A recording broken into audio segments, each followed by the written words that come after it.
homeless girl whispered, "Can I eat with you?" The billionaire's answer.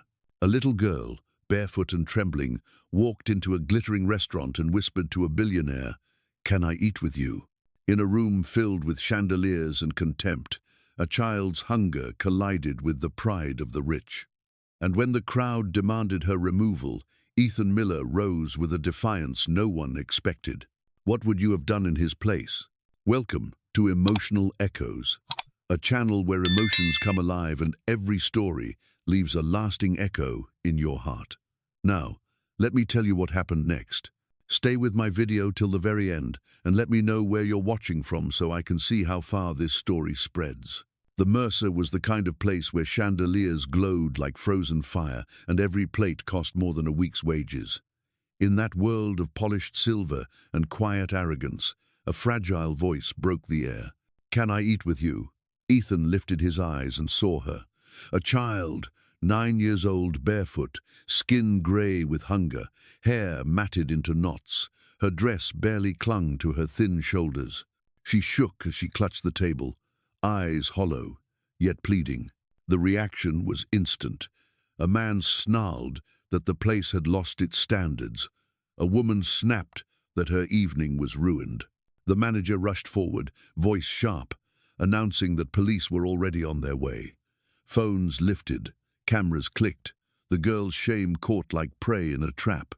Lily froze, her head bowed, shoulders trembling, already bracing for the rejection she had always known. Ethan leaned back, the weight of 100 eyes pressing against him.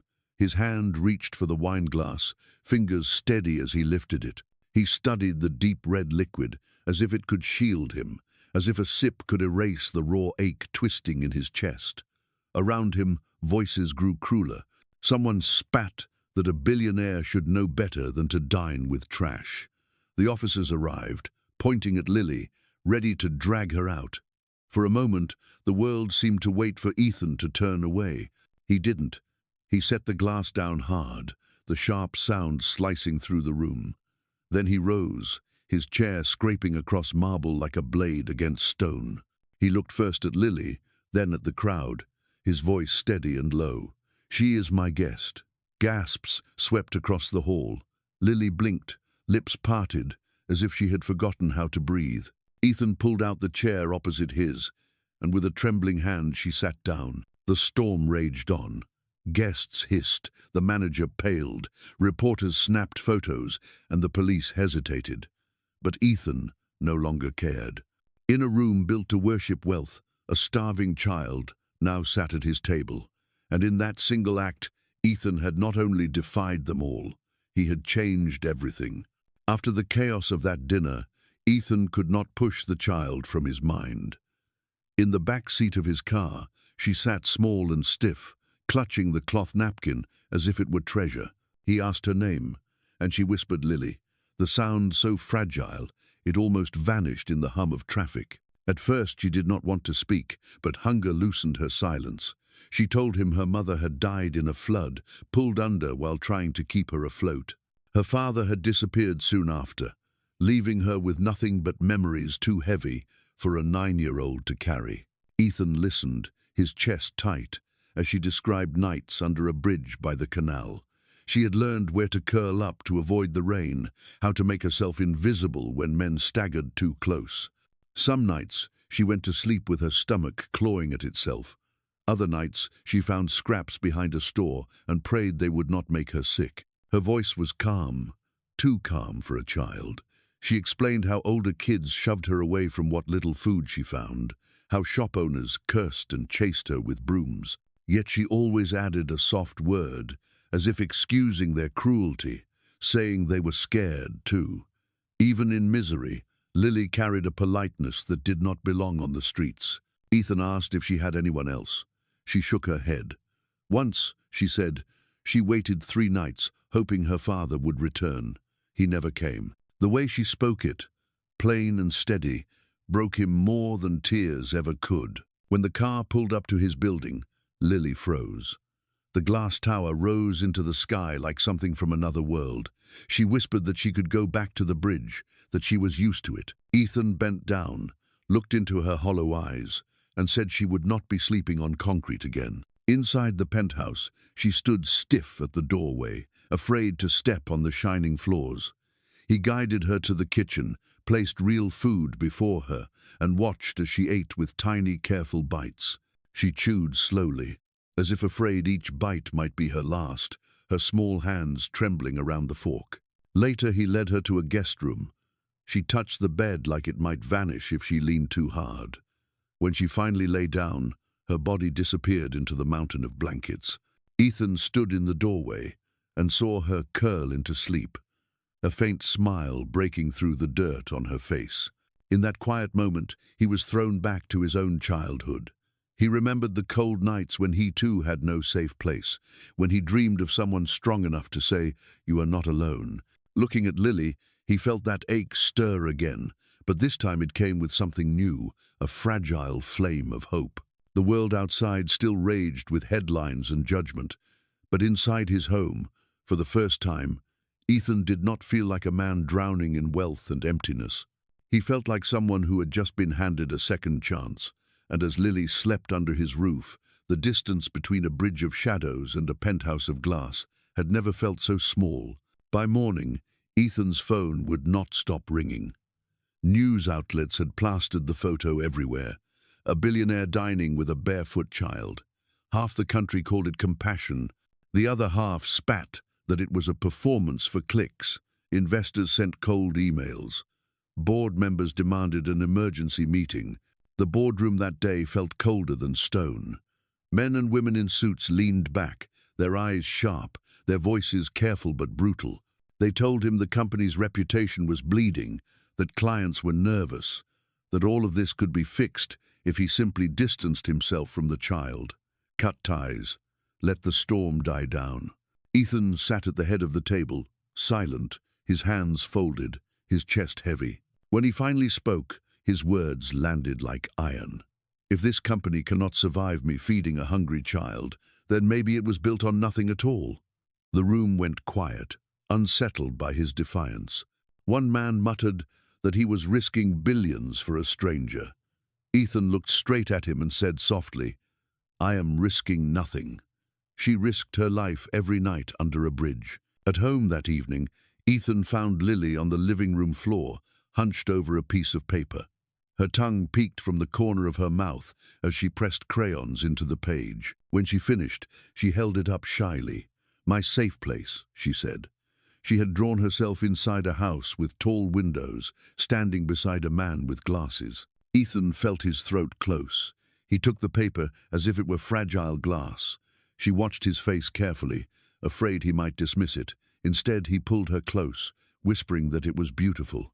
Her shoulders relaxed, a small smile breaking through the weariness. That night, after she had fallen asleep, Ethan sat in the quiet and stared at the drawing. Outside, the world was sharpening its knives, ready to cut him down for a choice they would never understand. But inside that penthouse, with a child's picture taped to the wall, he realized something was already shifting. For the first time, the house did not feel empty. It felt like the beginning of a home. Mark showed up with a fury that felt rehearsed. He stormed into Ethan's office uninvited, eyes bloodshot, voice dripping with contempt. He slammed the headlines down on the desk. His daughter's picture smiling beside a billionaire. He did not see a child who had survived. He saw a lottery ticket that had been stolen from him. He leaned over the desk, jabbing his finger. "She's mine," he spat. "She's my blood, and you think you can keep her. You think feeding her scraps makes her yours." His laugh was dry, bitter. "If you want her, it'll cost you. Pay me, or I'll take her back." Ethan stared at him, disbelief tightening his chest. He said Lily was not a thing to be traded, but Mark smirked, his voice lowering to a whisper sharp enough to cut. "Don't fool yourself. She's nothing but baggage. You think she matters because she looks at you with those big eyes. But I left her once, and I can take her back whenever I choose. And if she ends up back under a bridge, that's her problem, not mine." The words made Ethan's stomach twist. He rose, his voice firm, telling Mark to leave. But Mark only laughed louder, staggering back as if he had already won. He promised to drag Ethan's name through the mud, to make the world believe the billionaire had stolen a poor man's child. And within days, he kept that promise. The lawsuit hit with a violence no punch could match. Every headline screamed the same: "Billionaire kidnaps child of the poor." News vans clogged the street, reporters swarmed the lobby. Strangers spat insults online. Some called Ethan a thief hiding behind charity. Others painted Mark as a broken man, robbed of his little girl. At home, the damage was worse. Lily saw her father on television, pointing at cameras, his voice quivering with fake pain.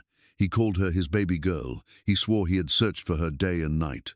Lily shook as she watched, her voice barely audible when she asked Ethan if she had to go back. Her hands clutched his sleeve so tight, her knuckles turned white. That night, she woke screaming. In her dream, Mark's hand dragged her into the dark, his voice taunting that Ethan could not save her. She clung to Ethan, sobbing until her body gave out. Ethan rocked her in silence, whispering again and again that she was safe, that she would never be abandoned again. But as he held her, Ethan knew whispers were not enough. Mark's cruelty was not going to fade. The world's judgment was not going to soften. He looked at her trembling frame and felt the decision solidify inside him like steel. Standing by the window, city lights burning far below, he picked up the phone. He called Rosa, his voice steady but unshakable. He said he wanted to file for legal guardianship. Not tomorrow. Now. He would fight every lie, every headline, every shadow of Mark's cruelty. Because Lily deserved more than pity. She deserved a father who stayed. The courtroom felt colder than stone. Mark spoke first, his voice loud, painting himself as the victim.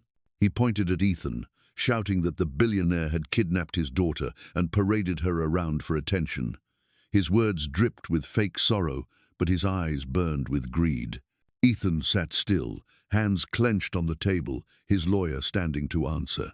Calm but sharp, the lawyer laid out Mark's years of drinking, his disappearance after the flood, the nights Lily spent alone under a bridge. Every word cut through Mark's performance until his face flushed with anger. Then the judge turned toward Lily. She was so small in that giant room, clutching her sketchbook so tightly, her knuckles turned white. She climbed onto the chair, her voice barely above a whisper. She said she remembered the cold ground and the sound of rats scratching near her feet. She said she remembered waiting 3 nights for her father to come back, and he never did. Her voice cracked, trembling, but she forced the words out. She said Ethan gave her food when no one else did. He sat beside her when nightmares woke her. He told her she mattered. Tears blurred her eyes as she whispered. She wanted to stay with him because with him she wasn't afraid. Ethan's chest ached as he watched her. He had to bite the inside of his cheek to keep the tears from falling, his nails digging into his palm. When Lily looked at him, searching for courage, he gave a small nod and her voice grew stronger. The silence in the courtroom was absolute. Even the reporters forgot to write. The truth had been spoken, fragile but undeniable. The judge leaned forward, her voice calm but heavy. After reviewing testimony and evidence, she declared Ethan the temporary guardian. Mark would be allowed only supervised visits. Her gavel fell, echoing like thunder across the silent room. For a heartbeat, no one moved. Then Mark erupted, his face twisting in rage. He shouted that it was theft, that they had stolen his blood. He pounded the table, his voice breaking into curses until bailiffs dragged him out, his screams still rattling the walls. In the chaos, Lily turned to Ethan. Her small eyes were wide, searching, trembling, as if she didn't trust the words she had just heard. Ethan bent low, meeting her gaze, and whispered that she would never have to go back under the bridge. His voice shook, but his promise was steel. Lily clutched his sleeve, her lips quivering, and finally nodded. She pressed her face against his chest as the tension melted into tears of relief. Around them, people watched in silence, some with wet eyes, others with softened faces. Ethan held her tighter, feeling her heartbeat against his own. The storm outside was not over. But in that moment, father and daughter had won a fragile piece of peace, and for the first time, Lily believed the promise. She was no longer a child waiting in the dark. She was home. The headlines only grew louder after the ruling. Screens blared the same words again and again. Billionaire steals child from the poor. Commentators argued, strangers judged, and the storm of voices painted Ethan as a villain. For every person who had heard Lily's truth in court, there were thousands more who clung to the lie. Ethan did not call a press conference. He did not hire a crisis team. Instead, he opened the rooftop garden he had built, a place once meant for quiet reflection. He invited the community, not with banners or speeches, but with an open gate. And people came, curious at first, some still skeptical, drawn by the noise that had surrounded his name. Among the flowers and vines, Lily stood on a small stone step, clutching her sketchbook to her chest. Her voice was small but clear as she spoke to the crowd. She said she once lived under a bridge where the ground was cold and her stomach was empty. She said now she had a garden and that every person deserved a place where they could grow. The words hung in the air, soft and powerful. Faces in the crowd softened, some wiping tears, others nodding quietly. The cameras recorded not a billionaire's defense but a child's truth. In that moment, the noise of accusation lost its power. What remained was a simple vision of hope, spoken by a little girl who had finally found soil strong enough to hold her roots. The adoption hearing was quieter than the trial, but the weight of it was heavier. Papers were signed, questions were asked, and then the judge turned to Lily. She asked if the little girl wished to take Ethan's name. Lily stood on tiptoe, her hands gripping the wooden stand. She looked at Ethan, then at the judge, and said in a voice clear enough for everyone to hear, "I want to be Lily Miller." The room seemed to exhale all at once. Ethan's eyes filled with tears before he could stop them. He rose, crossed the space between them, and pulled her into his arms. His voice broke as he whispered, "From this day on, you are my daughter." She buried her face against him, her small arms wrapping tight, and for the first time neither of them had to pretend they belonged together. They truly did. The gavel came down, and the words were official, but no paper, no signature, carried the power of that moment.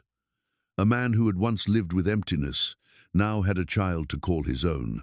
And a girl who had once lived under a bridge finally had a father, a name, and a place where she would never be forgotten again. A year later, the rooftop garden had transformed into a sea of green and color. Flowers spilled over the edges, vines climbed high, and children's laughter filled the air. Dozens of kids who once knew only hunger now ran through rows of plants, painting, learning, and simply being children again. Ethan walked among them with Lily by his side. They had created something new together, a foundation called Bridges to Roots, dedicated to building homes for homeless children. What began as one meal at a table had grown into a mission, reaching far beyond the walls of his penthouse. Lily no longer looked like the frail girl who once trembled in the dark. Her hair shone in the sun, her eyes carried warmth, and her voice had found steady ground. She still carried her sketchbook, but now it was filled with gardens, houses, and smiling faces. Her dreams had expanded to include others who once stood where she had stood.